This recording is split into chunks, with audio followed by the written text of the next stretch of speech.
I arrived to quite a surprise at Avalon. The large tree in the centre of the orchard had fallen in the wind, and it had landed on one of the apple trees. The council had come by and cut the length that had blocked the road, but most of the tree remains for me to deal with. And we've got this whole long tree, so a ton of firewood if I want it, but yeah, we'll at least get it into some usable pieces carefully.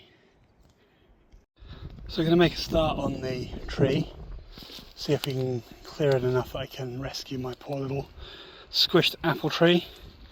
Need to continue to be careful as Merlin is working on expanding his booby traps. Of all the, like, he has so much space that he could wander off to dig his holes, but no, there.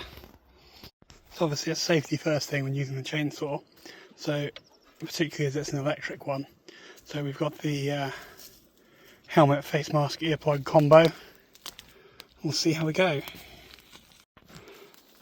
So, didn't get super far, but we cleared the worst of that end off. Though these pieces are all a bit too big to move, so they will need to be chopped up smaller. I think hopefully the apple tree can survive another weekend, and then I'll be back with more power and can at least go a decent chunk into that. And any left over we can chop up there.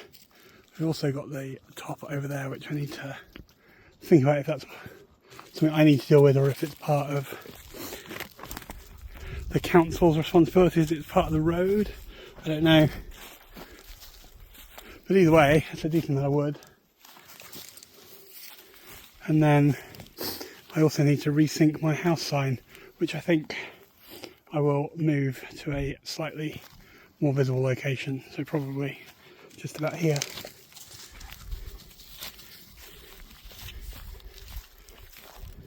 But let's have a look at what's happened over here.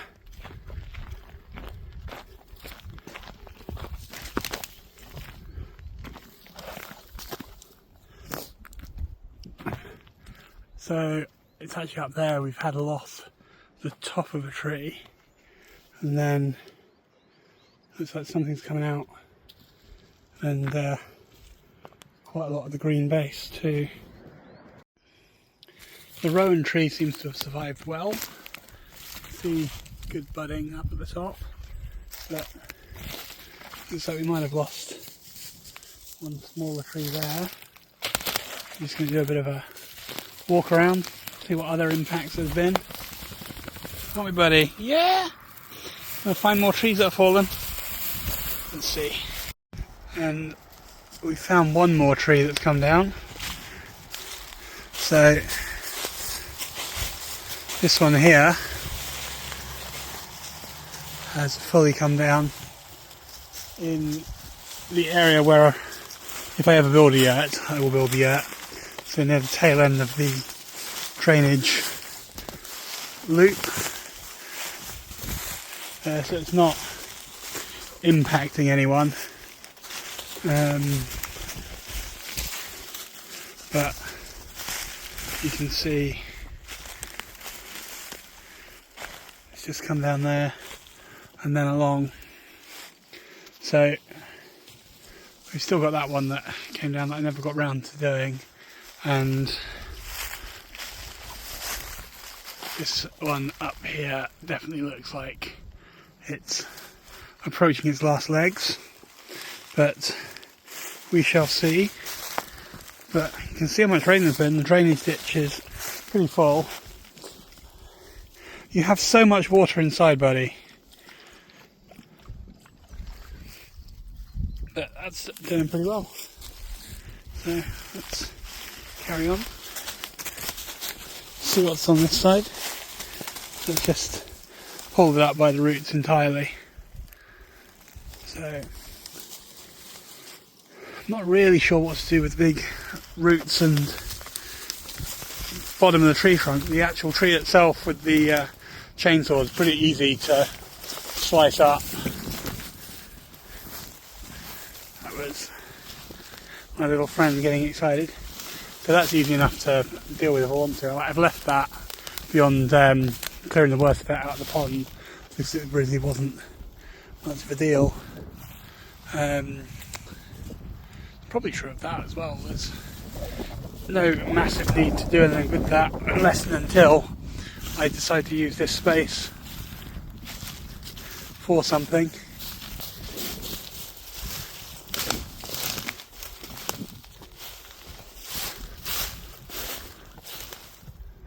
That seems to be pretty much everything. You can see a couple of leaning trees everywhere. Although to be fair, I don't know how many of those were pre-existing. There's obviously quite a lot of chopping was done a year or two ago. But we'll see.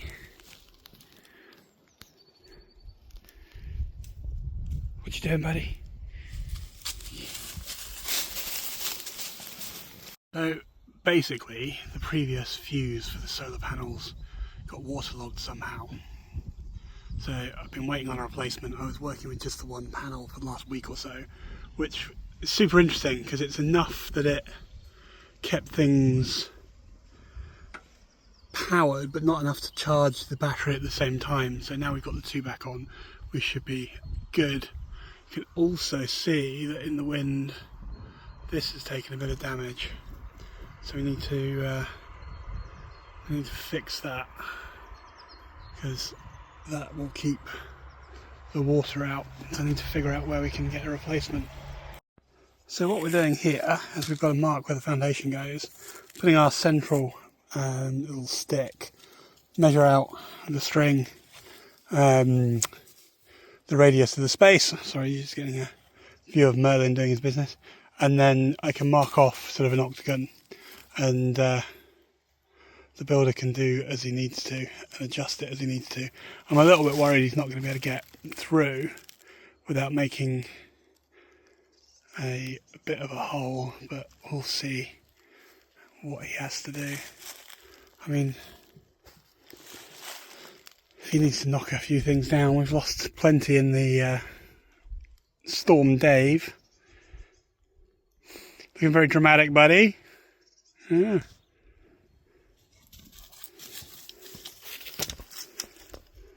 We're definitely in a situation where we have a 0 dog required project,